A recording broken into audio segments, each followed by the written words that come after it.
All right, ladies and gentlemen, welcome back. It is DotaPit League season number 3. Thank you so much for joining us. Our last game of the day, we finally made it. We've seen some crazy shit today. I am not going to lie. Tree Protector Ags first plus Refresher Orb at about 10 minutes in. That was pretty nuts. A Tinker going ham in game 2 of Secret versus Hellraisers. Some crazy stuff we've seen today, but we're not done yet. One last game to finish it all off, guys. Thanks so much for joining us here. Shout out to the people joining me. Pax, our statsman, Pitmunkle, our production manager, and Tralf. How are you feeling after that last game, man? It was really fun to watch, man. Like that one fight. It was just that one fight bottom that really set them back, and it just all came down to the Aegis. Like that's all it really was to it. Like they used everything on the Aegis. You saw how if he didn't have the Aegis, it would have been a wipe, and after that point, that was exactly what happened. He didn't have the Aegis anymore, and when he did, they were ready for it. He was all by himself in the jungle there. It was just a really fun lineup, and I was really happy to see this Aghanim's Treant come out. I love it. I think it's really strong. I've experimented it with myself, never as a core though, and that's the thing that was fun for me, is that they prioritized farm on him. Had he not died that 1 or 2 times, I can't remember if it was 1 or 2 times, but he would have had like a 10-minute Ags if he didn't die, so it was really fun to watch. Definitely was, and I think ASUS.Polar is kind of known for doing these crazy kind of drafts and strats for them, and obviously FNG a big part of that. And I think when people saw that, they were not expecting FNG to be a farming, core Tree Protector. You expect to give that to somebody else, but instead he's the one that picks it up and makes it work so well. And Ilden gets so much room in the mid lane as his Morphling, which he often does. But for Team Tinker, they're going to go for the tried and true line and Bat Rider starting 2 heroes here, whereas ASUS.Polar, they get the Ilden Slark, the legendary Ilden Slark, and they also have the Vengeful Spirit to start things off with as well. So far, so standard with this draft. More bands. Sorry. Doom. Sorry, I accidentally muted my mic. Yeah, the Slark is obviously one of Illidan's trademark heroes. I would say Slark, Morphling are very good for him. Hell, he plays a fantastic anti-mage, but Slark is one of his better ones. It's very good against Bat Rider too if you're very fast with your Dark Pact. And they have Dire. I always mix it up sometimes. For some reason, I want to say the bottom drafting part is Dire. But they have Dire, which means Vengeful Spirit's even better, just because it gives you a little bit faster Roshan. Clark as well, they can start getting off to a quick start and getting kills left and right. The line pretty good, but again, like you talked about, Dark Pact is going to be doing a lot of work this game for Ilden, which I imagine it is going to be the Ilden Slark. I don't think anyone else plays it, and it's usually Ilden who plays such a strong Slark anyways. And a couple more bands coming out. We have the Lycan band, the Doom band, the SF band, the Axe band. A lot of cores that ASUS.Polar don't want to play up against. Most of them pretty solid choices here in this current metagame. Team Tinker, Corey and the rest of the squad had a bit of a rough game. They started off strong a little bit. The top lane was going okay. Corey was getting free farm. Bottom lane, they got first blood for Bulba, and Koikfo was winning the mid lane matchup up against the Morphling. But they just couldn't really... They couldn't get out of their base after they lost a couple of fights like you talked about. The Treant became kind of a nuisance. So we'll see what they do instead. They don't ban out the Treant Protector, but I don't know if ASUS.Polar go for that the second time in a row. I'm not sure if that's something they do twice in a row. I don't think that'll happen. I think they, looking back on it too, they probably had the idea in their mind from the get-go too, because they first picked the AA overall, right? And then they picked, it was Jug plus something, the Venge next, and then they picked obviously the Beastmaster to kind of counteract the Jug. So they knew what they wanted to do. They had the AA Blast plus Treant ulti in mind. And then I don't know if the Silencer was something that they wanted to throw in, like knowing preemptively, but it certainly worked out. But yeah, it was really strong. So Storm Spirit is going to be the pickup here for Team Tinker. I believe that Koikfo will most likely be playing that. It's a pretty good hero against Slark. It's one of the heroes that can quickly activate some kind of silencer pull onto him before he actually gets his Dark Pact off. Especially when you hit level 11 and level 16 when your zip is extra fast. And there's the silencer pickup yet again for ASUS. I mean, it worked in the first game. Also, this is the 3rd silencer game we've seen today. Maybe a new trend starting. The 4-position silencer. The Drow Ranger picked up for Team Tinker. A lot of ranged heroes. Really, I think pretty good. Solid gameplay from Team Tinker. Get the extra right click. The Storm Spirit as well early on in the game is going to benefit a lot from that. The Zeus comes out from ASUS.Polar. The second game we've seen silencer Zeus in the same game. So on the same team, I should say. And A lot of new picks coming out, specifically the Silencer, which I'm excited for, but we'll see how things do pan out for ASUS.Polar. They both have one pick left, by the way, so. It looks like Team Tinker's kind of game plan is like, okay, Silencer's not very good against pushing strats, nor is Slark, especially if you can get those pushing strats on the ball and ready to go early on, before they get a ton of items. These heroes don't have any spam, at least the first three, don't have too much spam and ways to clear out waves. The best thing that they have is the one that they picked up with most recent, which was the Zeus. Also, Zeus is very good in the mid lane in this situation because Drow normally helps, like, say, Storm Spirit so much with auto attack damage that any other hero would just suffer so much, but Zeus doesn't care at all who he goes against because he's going to be playing pretty much the same way no matter who he's up against, which is just spamming out from afar, spamming safely. He doesn't really care too much about denying all the creeps. He just spams it out safely and then maybe, you know, gets the rune or bottle crows, and it doesn't matter who he's up against, and that's the beauty of Zeus. Not to mention, it makes it very, very easy to kind of hone in on where the Drow is because of that global ulti. Making sure you have, and they also have another global strategy coming out with the Spirit Breaker here for Mag. They want to be around the map. They want to have global. They want to have the Zeus ult. They want to have the Mag charging every 12 seconds. This is something ASUS.Polar used to run a lot in the last season of DotaPit, and Virtus Pro as well. The CIS teams love their Spirit Breaker. They're going to go for it again. The offlane Spirit Breaker for Mag. Could be interesting. He played this fantastically when I was casting them in D2L. This was banned against them for most of their games, actually. Can you imagine banning out first phase Spirit Breaker just because of how well Mag can play it? So, interested to see how he can do with this. The idea is to kind of hone in on the Drow, like I said, with the Zeus ulti and then maybe Spirit Breaker to run him down. It's also actually pretty good against Omni Knight because while Omni Knight does have the repel, it's not going to do anything against the charge and ulti. Omni Knight can use the GA, of course, but the ulti still magic damage and still will go through it, though, at least hitting for the initial magic damage and then stunning them back. So it's actually a pretty good hero against Omni Knight in that sense.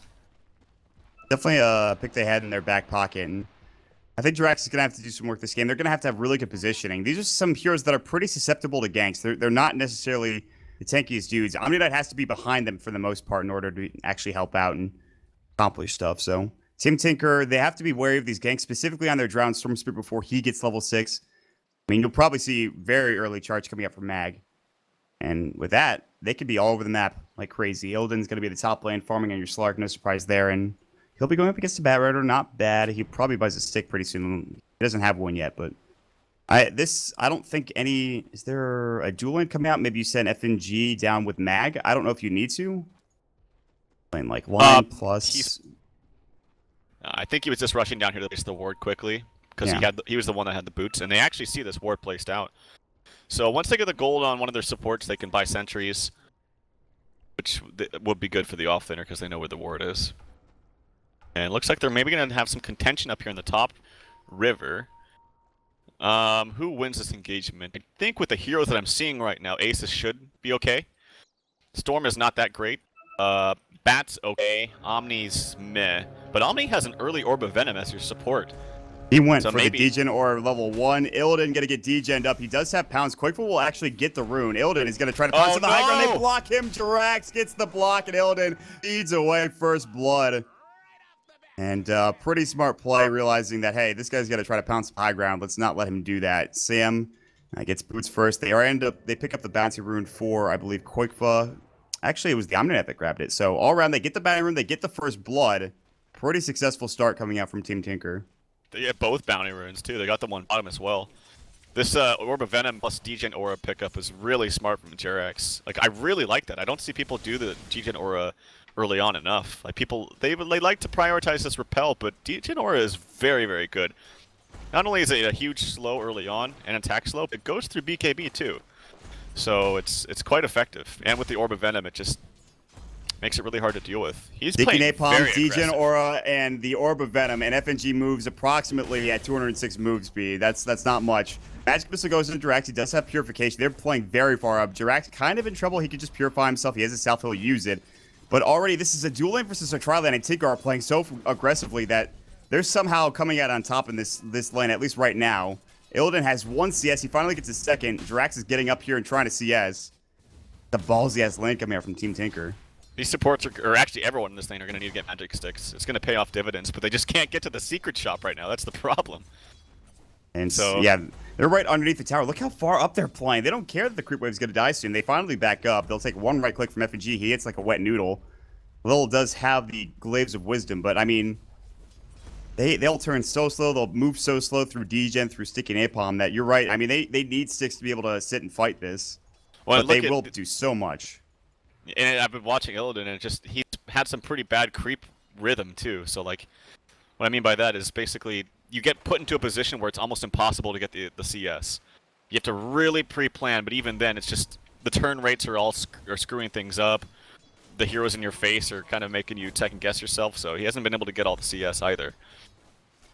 Definitely not been the easiest lane for him thus far. We've given a lot of looks onto this top lane. We haven't really talked about bottom lane. I mean, nothing's happening really here. Mag's getting a couple of CS. He's not really in any danger of dying. He's illusion scouting things out. Mid lane DK Phobos is okay. He's at 10 last hits and actually 13 coming out for Quakefa. So nothing too crazy happening in the other lanes, at least not yet. That could change quickly.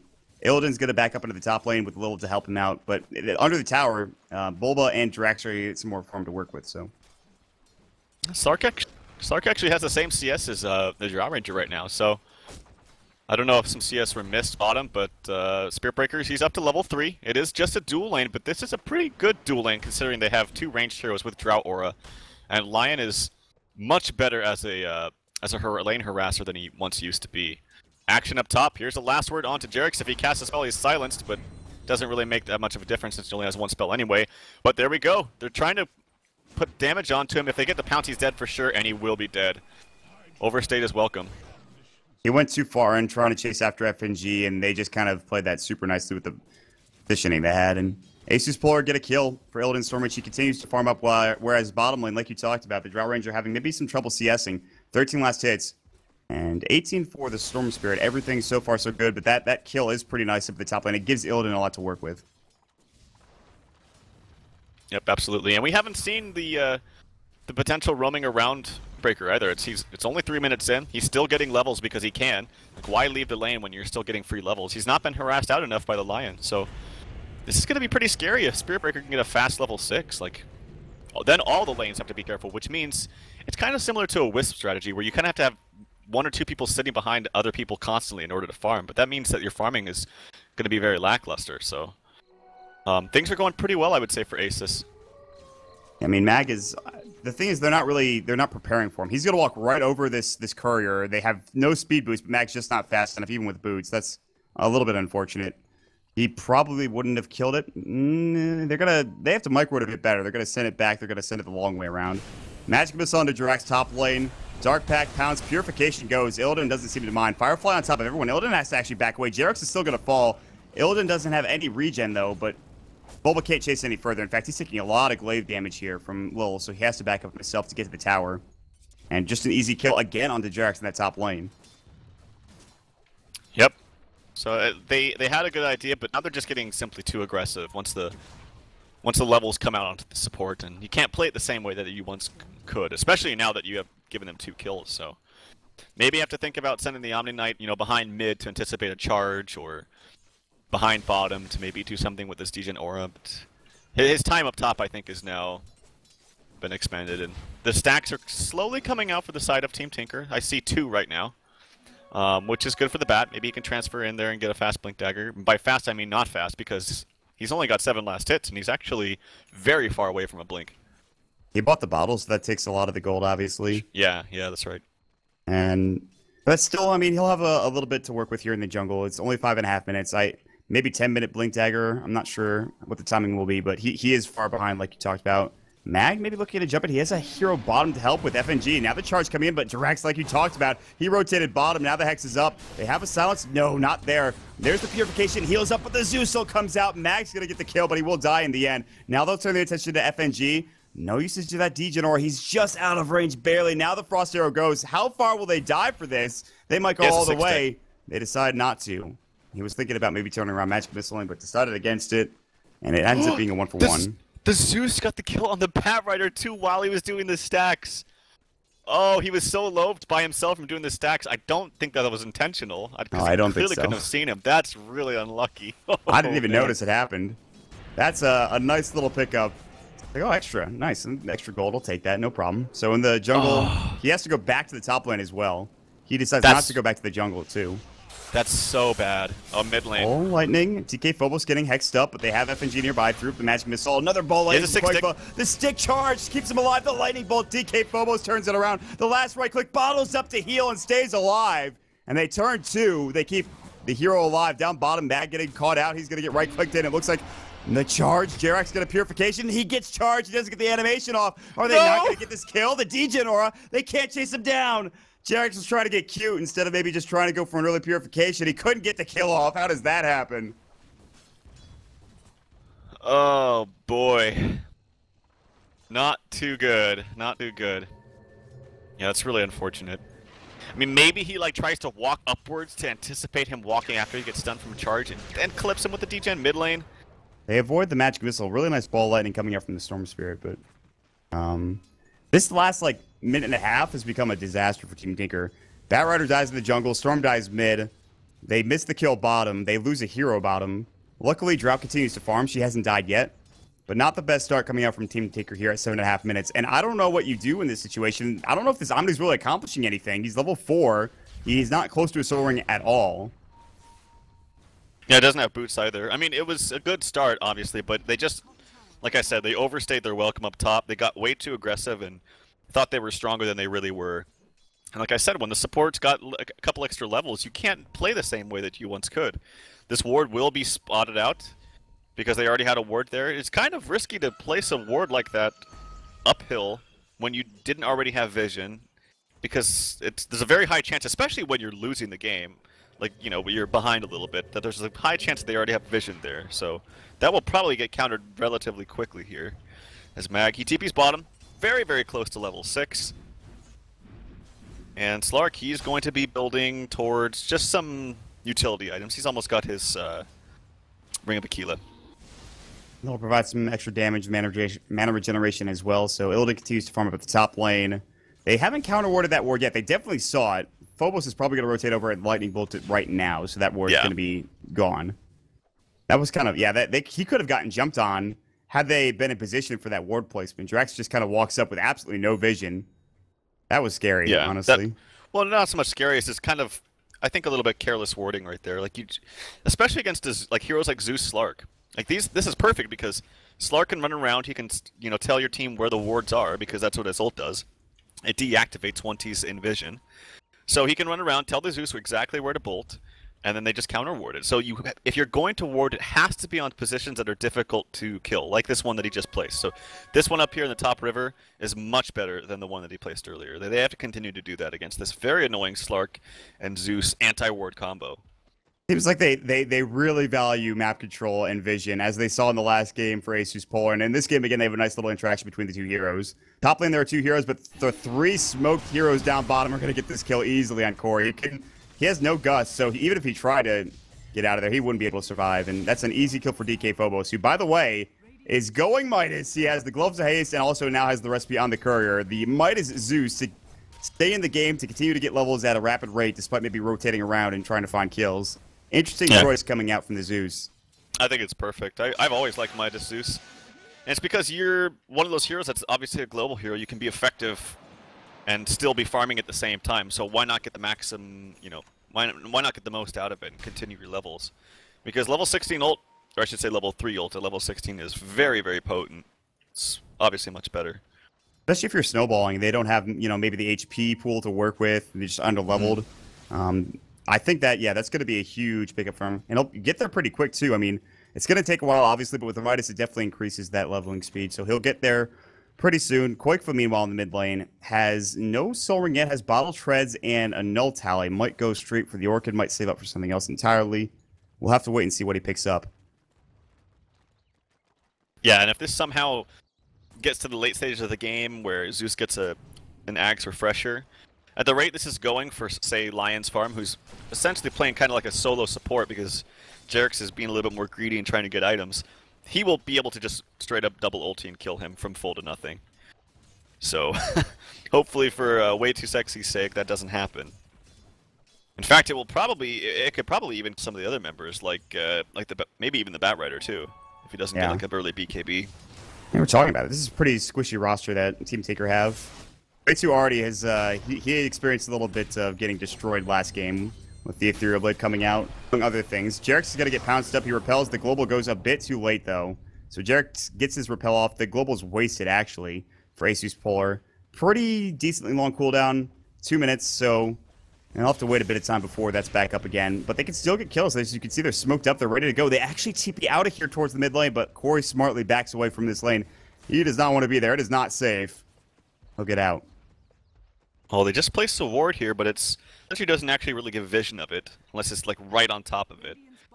So they won't see this until they get body over here and to scout it out. But top lane, Jerax TP's back in there. There's a smoking actually coming out from Tank Ticker with a fresh blink. This should be somewhat anticipated, but no, he gets the dark. He got the dark pact off. He got it off, and he doesn't have Shadow Dance. That's huge. He might have been able to live if he had Shadow Dance and didn't dark pact there, but he didn't have it. So he makes the right play, hits the Q immediately, and walks away.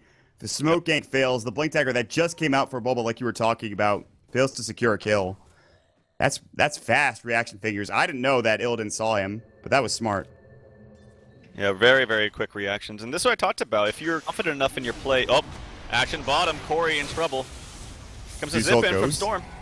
Storm back into the fray, doing work, but they get the nether strike off. They get Corey. Now can they TP out? No pull. FNG will make the smart play. A 1-for-1 trade that probably benefits ASUS.Polar, taking down their core hero on Team Tinker's side. He doesn't have Gust. I think he lives there if he gusts away the Spirit Breaker during the channeled ulti. Yeah, top lane anyway. We have some action onto Jerax. Repel is going off in just a second.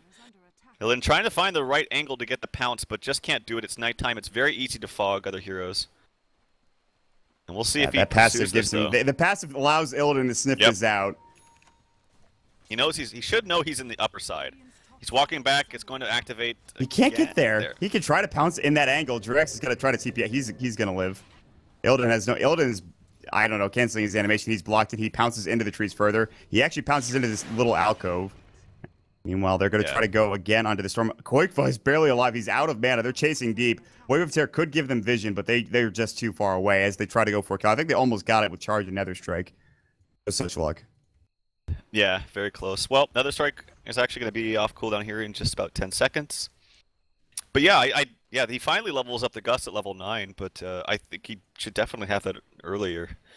And I feel like most Drows actually max the Precision Aura, especially when you have lots of ranged heroes on your team, but wants to have the extra slow from Frost Arrows. It is a huge slow at 60%.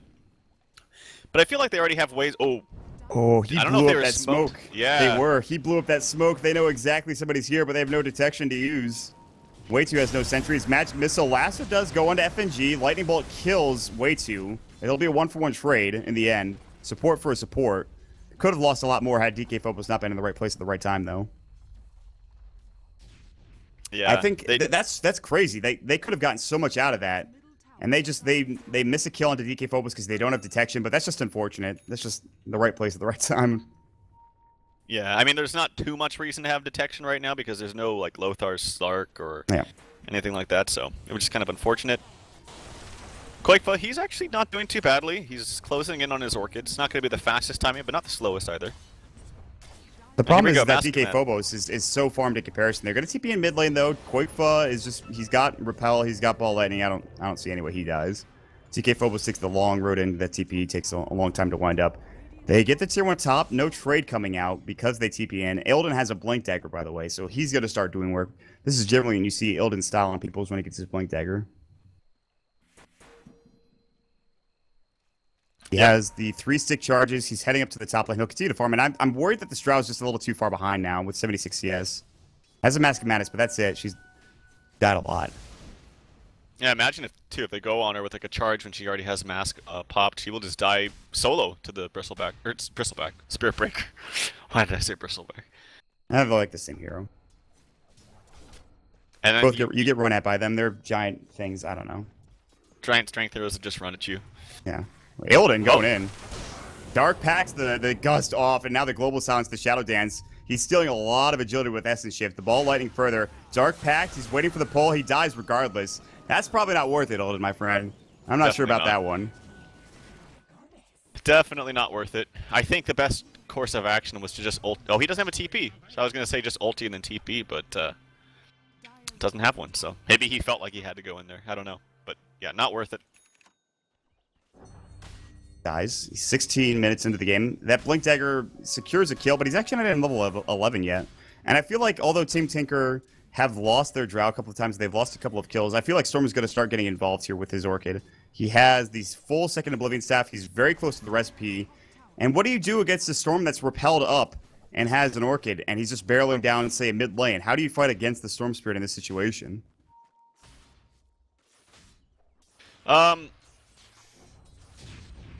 Sorry, say that one more time. I had someone messaging me with something, someone urgent. Storm Spirit is going to have Orchid here in a second, plus the repel. What do you do? What do you do to deal with the Storm Spirit in this situation? Well, even if he's repelled, you're still going to get the global silence. So that's obviously the biggest way to deal with him.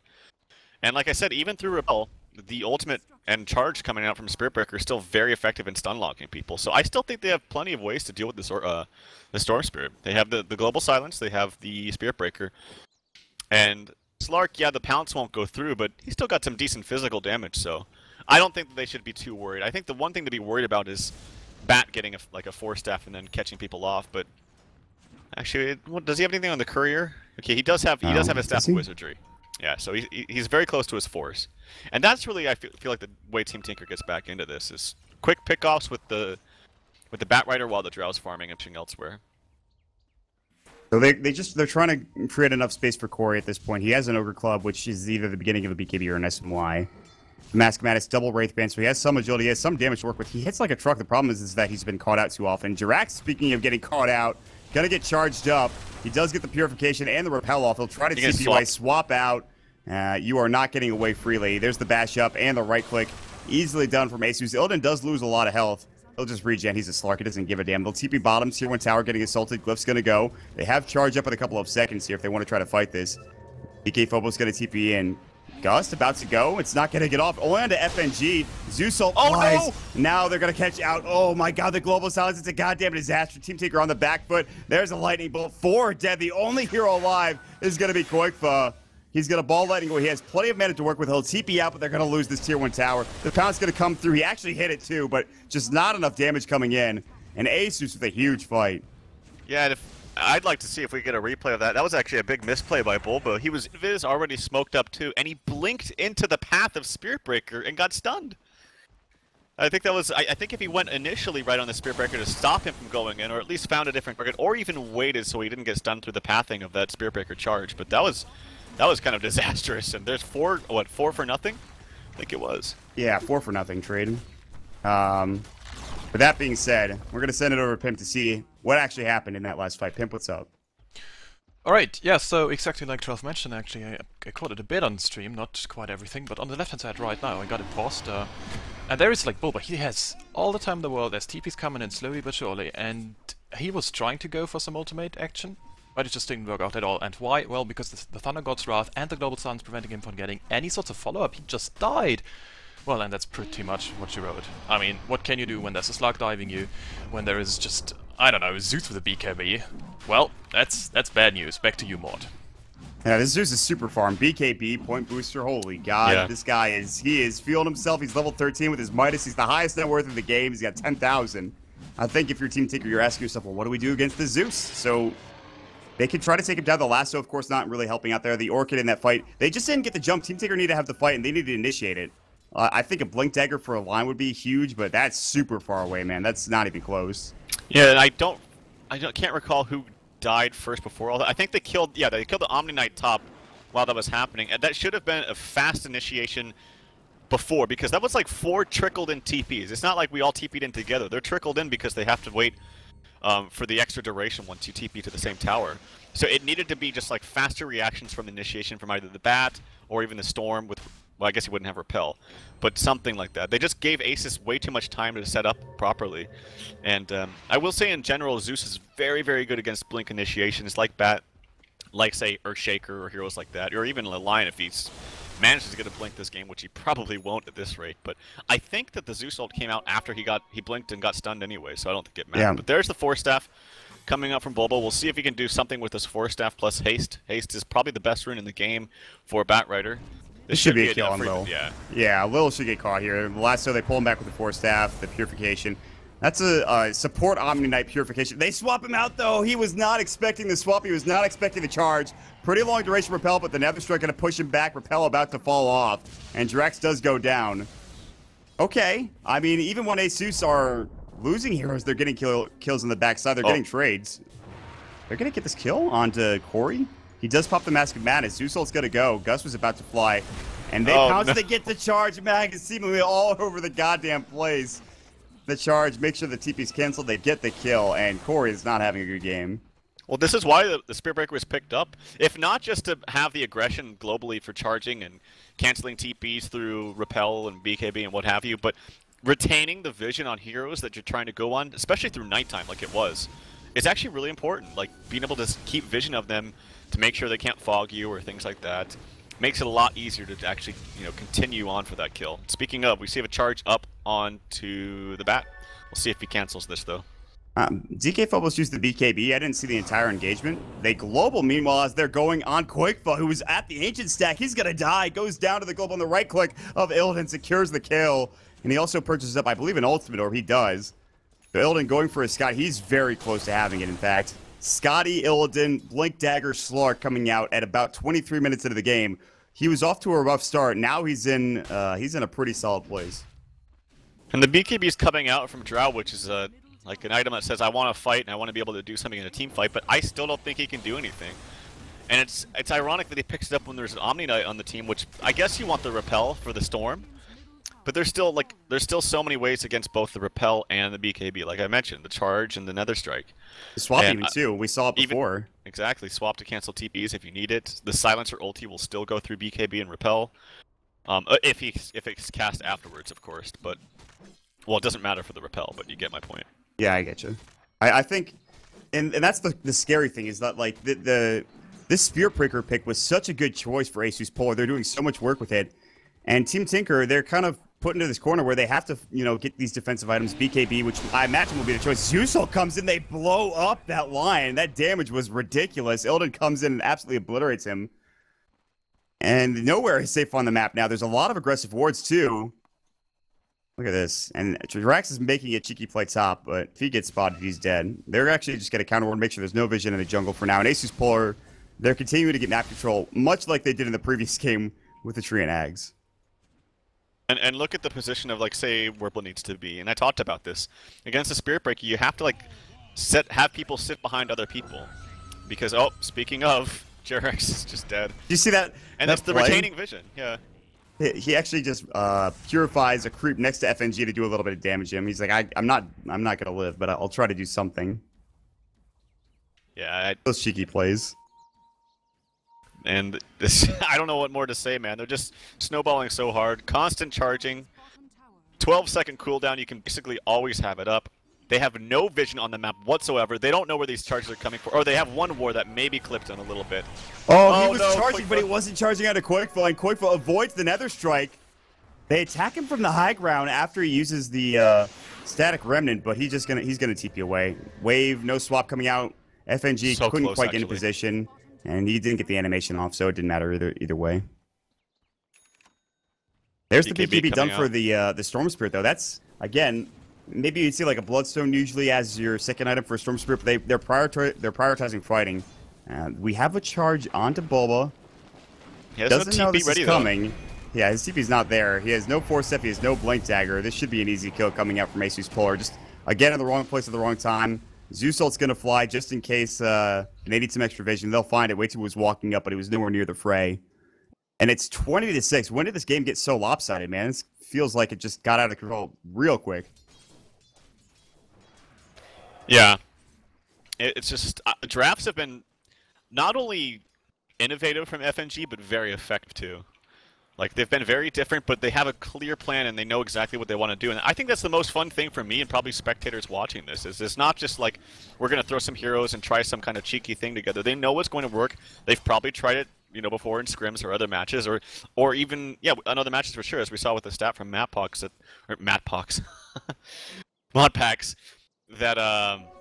they're 5-0 with Zeus and Spirit Breaker combination. So they know it works. It's something that fits their style, and it's working out well.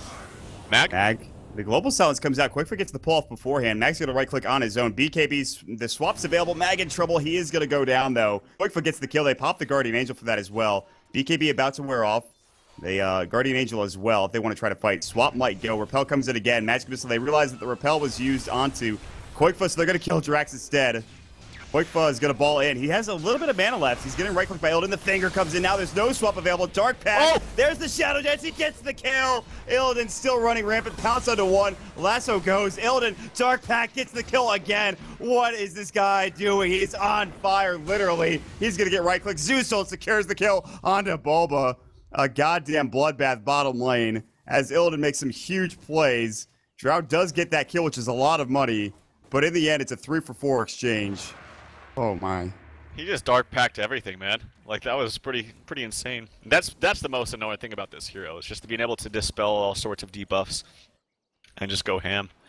So very nicely played by Illidan. Corey does pick up a large bounty though, by stopping the monster kill streak. Just picked up a Yasha too, so he's hitting a lot harder, but they still have tons of ways around the lineup of Team Tinker. So what else do we have for this Slark as well? I think that's a BKB probably with that Mithril Hammer. I can't imagine it being anything else. So Maelstrom or Desolator doesn't seem that great on the Slark, I'm going to be honest with you. Yeah, Deso Scotty would not work out. So that is not the choice for the not Slark. a thing. Yeah. I think, yeah, the BKB, it's just weird to see him go for the Mithril Hammer first. Illidan is 30 wins, 9 losses on his Slark. Well, that's a pretty big number going his way in terms of the wins. That's actually ridiculous.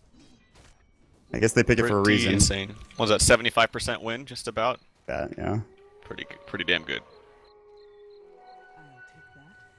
Illidan continues to farm in the middle. 70. Okay. Oh, all right. Get him, Hot Packs. Listen, don't let him beat you down. He's mad I messed up his name. Yeah, I would be too, dude. Get him. Matt Pox, best stat man, NA. Mag TPing top lane. Jirak's gonna get charged. He has no idea this is happening. Right click, global comes out. Oh no, it's time to leave. Way2's gonna fall as well. 2 supports dead. Quickfoot still silent. His ball lane. He'll go to the trees. No point in chasing after him, they say. They're gonna push the top wave in and go for that tier 2 tower. Luckily, Corey is gonna force out a TP rotation or 2 back to the middle lane as he is split pushing. He's gonna get charged though. He has BKB, not that that will help if they get some decent damage on him. Mag coming through, pops the Empowering Haze. Pops the BKB, that doesn't work. Now that TP scroll is not going to pan out for you. He's going to try to right-click FNG down, who's surprisingly tanky with Strength Treads. And a BKB charge wasted and a kill earned. That's about as bad as it gets if you are Corey. Yeah, not good at all. They're not getting any pickoffs or anything out of this Batrider pick, I feel. I mean, and it's not just him, man. Like, they're trying to farm up on the Drow, not working out because you have to constantly be fearful of this SB. They're getting okay farm on Quickfoot, but they're going for like these defensive teamfight build items, which are just not working out. Now comes Illidan onto the Quickfoot, but Quickfoot, you just need to kind of run and TP because you have to always be worried about this. There's no mana. He has an ulti and a Dark Pact. He doesn't get either of them off actually, though. So normally very quick with these spells. Here comes the charge, though. They do have a Zeus ult in 18 Another seconds. strike. Is it going to be enough to right-click Quickfoot? He's going to go down just with a right-click of Mag and an Earn charge. I mean, it's great that they got that kill onto the Slark, but why didn't they back up? Would that even save them? I'm not sure. Yeah, Slark being Illidan, this time being much more frugal with his abilities. And, yeah, we'll see the Batrider, a.k.a. Bulba, in some trouble, and he's dead. Yeah, FNG, that ward already paying off. He just put it down. He sees him walk across the tree line, gets the kill. Mag rotates in as well. And by the way, this Venge is farmed enough that she has a freaking Yule Scepter. That's pretty solid. Ooh, getting charged again. Charge. Poor Pink Panda. It's every time off cooldown. Mag is, how many kills, how many assists does he have? 639. It feels like it should be more. They have 30 kills. Half of those involved Mag, at least. Yeah, and when he's not directly putting damage onto the heroes, the charge, like I said, the charge that retains the vision of a hero that they're pursuing is actually very effective too. So that's won't be regarded as an assist, but it's an invisible assist. We'll call it that. Yeah, doesn't show up in the stat line. Deserves to be there, but kind of like how, you know, a lot of times you can win a game with Treant Protector as a support, and he'll be like 0, 4, and 3. Like, it looks like he did nothing that game, but... You didn't do anything, Trent. What are you doing? It's like, yeah. Guys. Living armor, though. Nope. Now it looks like maybe you think about Roshan if you're ASUS.Polar. You have the Wave of Terror. You have a pretty farmed Slark at this point. They'll take the Ancient stack first. Manta now done for the Drow Ranger. So again, hitting a bit harder. Still have a long way to go before they can really get back into this game. But as far as the game is concerned, it's pretty slow paced. I mean, we haven't seen any tier 2 towers go down. A lot of the games today have been super fast paced. A lot of the fights happening right around the tier 3 tower early on in the game. But this is, I think, the first roast we're going to see within the entire game at 31 minutes in. So it took them a while to get there, but they'll finally take the big guy down and get the Aegis as well for Illidan. I think this is the second, actually. Oh, is it? I could be wrong. I'm losing it. You're probably right. They will get the Aegis up onto Illidan Man with that BKB. And the problem here with Team Tinker, like I said, is they just haven't been able to get pickoffs with this bat. And it's hard when you're the one constantly getting gone on by this. And the thing against the Spirit Breaker, especially ASUS too, is when you lose out on this vision. When they start to snowball, you get no vision, and when you're trying to place these wards, one, they probably already have vision of you placing the ward, so it'll get countered. Two, it will get countered because they have ASUS who can constantly counter ward for free. And then three, once you're in vision trying to place these wards, you're probably getting charged anyway. So it's just a number of problems that you have to deal with once you're getting behind against the Spirit Breaker. You're already dead before you even know it with the Zeus and the Spirit Breaker. They just charge you and you're already dead. It's ridiculous. And so where's the problem lie that could have been fixed? I think Spirit Breaker got too much out of the laning phase. I think they didn't do a well enough job of keeping him out with this Lion plus Drow combination. And obviously, top lane started out good, but they just died too many times on Jerax. I like the play Tinker are making now. They realize that they're at the tier 2 tower for ASUS.Polar. They have to TP back to defend their tier 3 tower. In fact, Illidan's just walking behind them with no vision. Jerax and, well, now Corey's going to get charged as well. Gust is going to go. BKB, Global Silence now coming out. Koikfa can't really fight. He can BKB, but still hasn't used it yet. Guardian Angel, they really don't want to fight this, and it looks like Team Tinker are honestly just trying to leave. Jerax gets swapped out. Magic Missile going on to Corey. He's going to fall. They'll probably get the kill onto Jerax as well. They could have lost a lot more than that, but luckily, with some nice backing coming out, Jerax is going to feed himself to the Dire team in general. He's going to walk to the high ground. He's trying to escape, can't get out. DK Phobos gets the kill. It's a monster kill streak. And just like that, 2 quick kills. Koikfa pauses. All right. Good stuff. Again, Pimp. Sometimes I just can't hear you, man. Even though you're right in my ear. It's unfortunate. No. Sure. Well, we'll send it over to Pimp Muckle. We got to pause. What's up, man? All right. So I'm just, we're just having a pause, I guess. Instead of staring at the pause screen, might as well just check some action. It's nothing too big, I guess, and, well, we're actually unpausing, so let's keep it real quick. I just want to quickly mention, let's do it like, hold on for a second. Yeah, there we go. This is what the fight was all about. Mag was jumping in, and he's always staying on top of the Drow Ranger. If you're a Drow Ranger and trying to do any sort of damage, and you can't, because there's some big-ass base code just sitting on your face, dude, that's just not how you want to play this game. And as such, Team Tinker are all bailing. That's the correct decision as much as it sucks. And with that, the team fight was lost, and back to you, Mod. Just 2 quick kills, and it just feels like Team Tinker, even when they're all together, they can't take a fight. Zeus will come out. They have a refresher orb now for the Zeus, so even more damage. And they're going to charge again. Mag's just going to try to do this solo, maybe with the Zeus ult coming out. Yeah, there it is. The charge hits up the earned charge. The right click, the second bash, dominating for Mag. Way 2 is going to get caught out as well. They missed the charge, but he's still dead anyways. I think gets the Hex off. First hit bash for Illidan, because why the hell not? Double kill for Mag.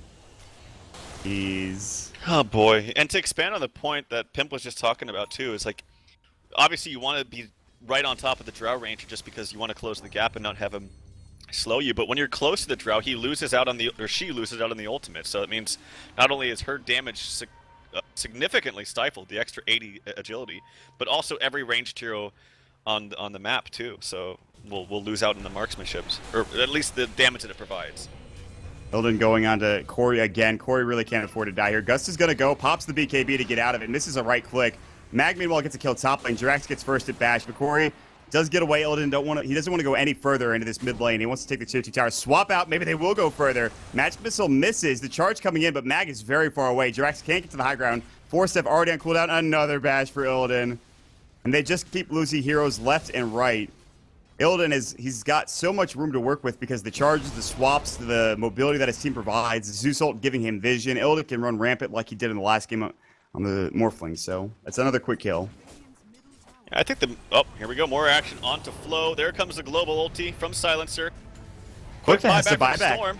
Illidan has Aegis, by the way. He's not even dead yet. The bash is and actually, Corey does survive, but he has to go home. Quakefell getting right-click down now. Mag going to work. Where's the bash? He finds the bash. They're going to come out. Storm Spirit out of mana. Bash not going to be there. Doesn't even matter. Double kill for Illidan. GG is called. They are too far behind. Illidan is a goddamn monster. DK Phil was the highest net worth. He's doing work. But Mag, the train, he's just running at people and destroying them. And ASUS.Polar 2-0 Team Tinker in decisive fashion. Really strong stuff too. I was the scariest thing about this lineup of ASUS.Polar is their drafting. I think that they pulled out two very, very different drafts from Game 1 and Game 2, both with a clear plan, and both worked. All the heroes just worked and synergized very nicely together. And like I said, there were two completely different drafts, and that's a scary thing. When how do you ban out against ASUS then, when they have so many different heroes under their belt? Two different heroes on the side of Team Tinker in negative fantasy points. I don't think I've ever seen two. I've only seen one, so not good for them. But they looked pretty promising in Game 1, at least in the start of it. I mean, obviously, once the lineup started to come into fruition in the mid-game for ASUS, it started to train wreck, but Game 2 was just a disaster. It started out great with the top bounty rune, getting that first blood from Jerax having the Orb of Venom, but then just way too aggressive in the laning stage, cost him several lives, and then just a nice play from Mag, really snowballing from the get-go. Yeah, honestly, ASUS.Polar looks so good this series, and I'm excited to see the rest of their games as we move forward here. Team Tinker, they've got some work to do. Obviously, kind of a new roster for them, but those drafts were absolutely insane for ASUS.Polar. Not much the Tinker could have done there. Just kind of a rough time in general. So they'll go down 2-0, ASUS.Polar with those two victories. With that being said, guys, we are done for the day. 4 games done. I want to thank everybody for joining us again. Mottpacks are stats. Check them out at Mottpacks on Twitter. At Pitmuckle for our production manager. Tralf, of course, at TralfDota and at MottDota. Got twitter.com/DotaPit, DotaPit.com for more information. We do have some giveaways for those of you still sticking around. Of course, the giveaways you can check out on Steam, the Steam group page for Sapphire Technology, giving away 2 compendiums as well as 2 chests. And also over at bit.ly/DPS3Give3. Check that out for more information. With that being said, guys, have a fantastic evening. We'll see you all tomorrow. Bye, everybody.